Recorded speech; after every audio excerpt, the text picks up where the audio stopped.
हमारे साथ Dimensions Corporate Finance Services के मैनेजिंग डायरेक्टर अजय श्रीवास्तव मौजूद हैं।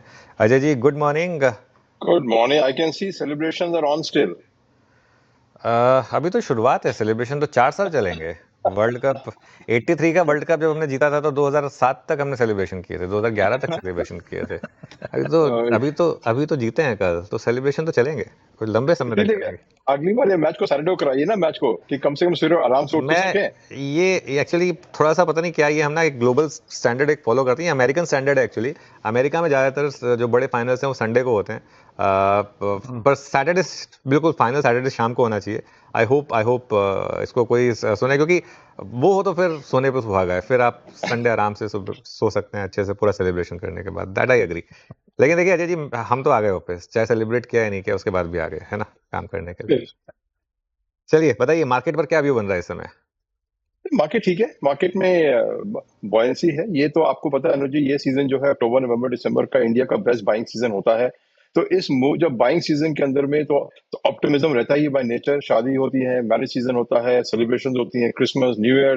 तो by nature of human sentiments ये सीजन हमेशा आपने देखा होगा बॉयंसी का सीजन रहा है।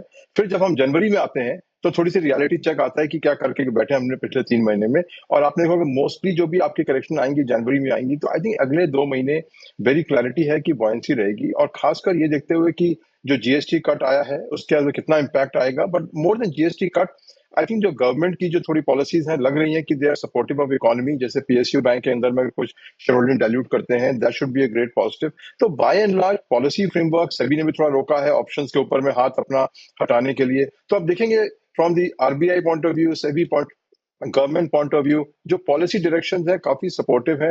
तो इस मूड के अंदर में नेगेटिविटी एक ही है कि अभी भी हमारे शेयर प्राइसेस कई स्टॉक्स की बहुत ज्यादा वैल्यू पे चल रही हैं और वहां से रिटर्न कमाना मुश्किल होगा।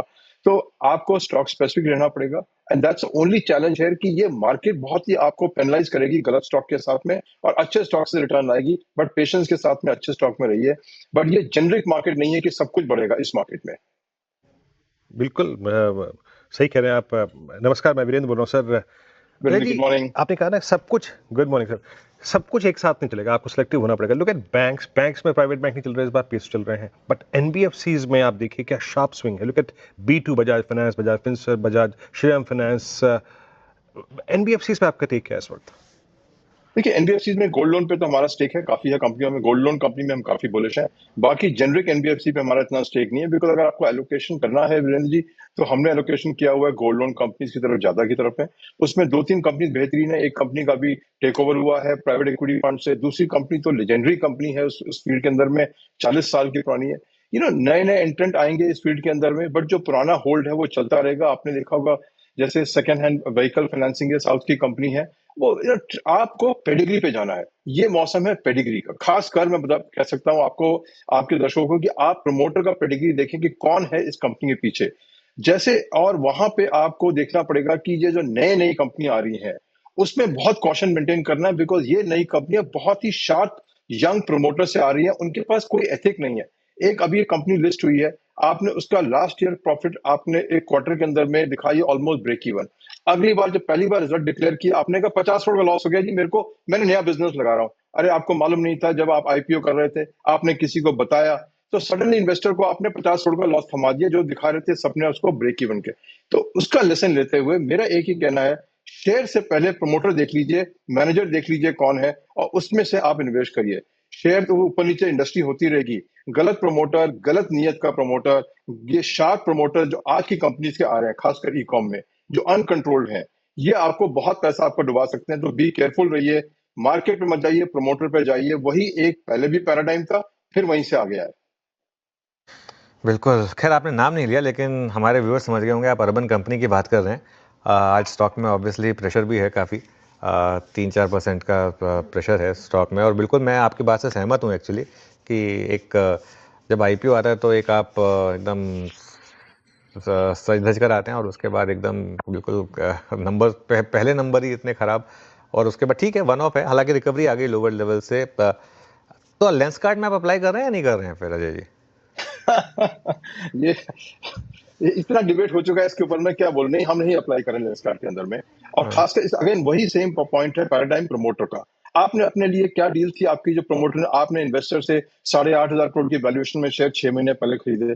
इनकम टैक्स भी शायद देख रहा होगा उसको कि अगर कंपनी की वैल्यू 60,000 करोड़ है तो एक डील हुई है एफआईज और इंडियन के बीच में 8,500 की वैल्यूएशन में, तो बाकी क्या परक्विजिट था एज पर लॉ, बाकी किसी ने लॉस बुक किया क्या? कि आप तो ये जो शार्प प्रैक्टिसेस हैं कि आप आईपीओ लाने से पहले आपने म्यूचुअल फंड बेच के प्रॉफिट बुक कर दिया कि वो दिखा दिया इन्वेस्टर को कि आपने प्रॉफिट।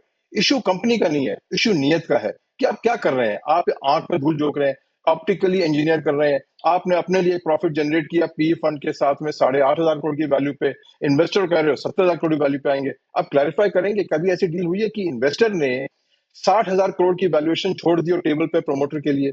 क्या हुआ पीछे से, कैसे हुआ? सो अनुज जी, कंपनी की बात नहीं है। Again back to the point है कि आपको अगर कंफर्ट ही नहीं है उसके पीछे आदमी के साथ में जिसकी ट्रांसपेरेंसी पे ऑलरेडी इतने इश्यूज खड़े हो चुके हैं, उसमें आप क्या करेंगे? शेयर प्राइस बढ़ती रहेंगी, घटती रहेंगी, 2,500 कंपनी है, हम कहीं और भी कमा लेंगे, बट इंटेग्रिटी के साथ हम इन्वेस्ट करेंगे। इंटेग्रिटी वाली कंपनी नीचे भी जाएगी, ऊपर भी आएगी, डटे रहेंगे।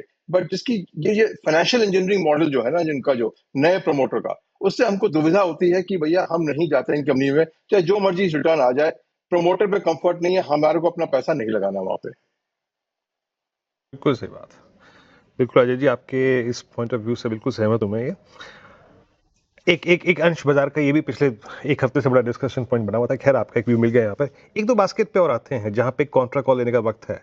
हमने एक्सचेंजेस में, डिपॉजिटरीज में एक प्राइस डैमेज देखा, और इनफैक्ट न्यू जितने भी हाउस हैं उनके प्राइस में एक डैमेज दिखा। वो बात वही थी कि वीकली एक्सपायरी परसिस्ट करेंगे या नहीं करेंगे, जो कि रिड्यूस हो गई थी। लेकिन जो लास्ट ठीक सेबी का है उसके मुताबिक वो जो भी निर्णय होगा डेटा ड्रिवन होगा, और हम एकदम से एक वीकली एक्सपायरी को शट नहीं कर सकते। बहुत एक सही स्टेटमेंट था सेबी प्रमुख का। आपका टेक क्या है यहाँ पे इस वक्त? देखिए, हम इन्वेस्टेड हैं एक्सचेंज में कि देखिए ये पॉलिसी डिसीजन अफेक्ट करते रहेंगे प्राइसेस को, बट अगर आप थोड़ा सा लॉन्ग टर्म देखेंगे, जी 5-6 साल का होराइजन देखेंगे अगर इन कंपनियों में, ये मोनोपोली है। नई कंपनी एक्सचेंज आ रही है, छोटी सी कंपनी आ रही है, बट आपने देखा है बीएससी को कितने साल लगे मार्केट कैप जनरेट करने के अंदर में और एनएससी से वॉल्यूम खींचने में, कम से कम 30 साल, जबकि लीडरशिप थी बीएससी के एक टाइम पे। तो इस इंडस्ट्री में फायदा एक है कि इसमें ज्यादा प्लेयर आ नहीं सकते, रेगुलेटेड इंडस्ट्री है, और इसके रिटर्न इंडिया की अगर आप देखें, म्यूचुअल फंड ग्रोथ ही इतनी ज्यादा हो रही है, तो शेयर भी ट्रेड होंगे, एक्सचेंज पे ही ट्रेड होंगे। तो एक्सचेंजेस के ऊपर तो हमारा काफी बुलिशनेस है कि बिकॉज ये लॉन्ग टर्म प्लेयर्स हैं जो मोनोपोली ट्रेड पे खेल रहे हैं। कभी आके कोई अमेरिकन मॉडल आएगा जो प्राइवेट एक्सचेंजेस अलाउ करेंगे, वो अलग बात है, बट आज की तारीख में अगला 5 साल देखते हुए इससे अच्छा ट्रेड कैपिटल मार्केट में कोई नहीं होगा, बिकॉज ये डायरेक्ट वॉल्यूम रिलेटेड है। इसमें कोई नेगोशिएशन नहीं हो सकती है कि आपके पास चारा नहीं है, आपको एनएससी बीएससी जाना ही पड़ेगा आपके पास। आप डिपॉजिटरी 2-4 ले सकते हैं, आप एएमसी वाले सर्विसेज 2-4 ले सकते हैं, बट एक्सचेंज के अंदर में चॉइस नहीं है। तो अगर आपको कैपिटल मार्केट एलोकेशन है, एक्सचेंज से अच्छी शायद कोई एलोकेशन नहीं मिलेगी। ओके, अच्छा, एक आखिरी सवाल, सिंस थोड़ा सा उस बारे में आपने टच अपॉन किया था, लेकिन ये जो आरबीआई का नैरेटिव चेंज हुआ है बैंकों को लेकर, और एक के बाद एक डील अप्रूव करना फॉरेन बैंक्स को यहाँ पर स्टेक लेने के लिए, और अब तो ये बात भी हो रही है कि शायद कंट्रोलिंग स्टेक की भी बात हो और उसको कैप ना किया जाए वोटिंग राइट को, ये टीयर 2 पीएस प्राइवेट बैंक्स में कितनी बड़ी और री रेटिंग हो सकती है इसकी वजह से? जबरदस्त रीरेटिंग हो सकती है, because not only the fact कि आप ये कंपटीशन जनरेट कर रहे हैं इंडस्ट्री के अंदर में, बट ये लार्जर प्लेयर आपको ग्लोबल फॉर्मेट के ऊपर में ले जाके, इन्होंने क्या किया, इन्होंने आरबीआई की जो पॉलिसी थी लाइसेंस नहीं देने का भरपूर फायदा उठा के प्रॉफिट जनरेट किया इंडिया में। कहीं है ये ग्लोबल में, आज आप ट्रेड करने जाइए दुनिया में, आपको इनमें से कोई बैंक मदद नहीं करेगी आपकी, आपको कहीं और जाना पड़ेगा मदद करने के लिए। ये बैंकों ने अपने लिए मुनाफा जनरेट किया और अपने शेयर होल्डर्स के लिए किया मुनाफा, अपने एम्प्लॉइज के लिए किया। जब ये नई बैंकें आएंगी विद ग्लोबल इन्वेस्टर्स, तो कम से कम इंडियन एक्सपोर्टर्स को, इंडियन बिजनेसमैन को एक ग्लोबल बैंकर से रिलेशनशिप मिलेगी जो उनको फायदा होगा ग्लोबली। और इसलिए जो ये कॉन्सेंट्रेटेड बिजनेस था कि हमें कोई चारा नहीं है, एचडीएफसी जाएंगे, आईसीआईसी जाएंगे, उनके पास ऑप्शन आएगी कि अगर मुझे मिडिल ईस्ट में करना है काम तो मैं एक्स बैंक में काम करूंगा, अगर यूरोप में जाना है तो मैं वाई बैंक से काम कर सकता हूँ।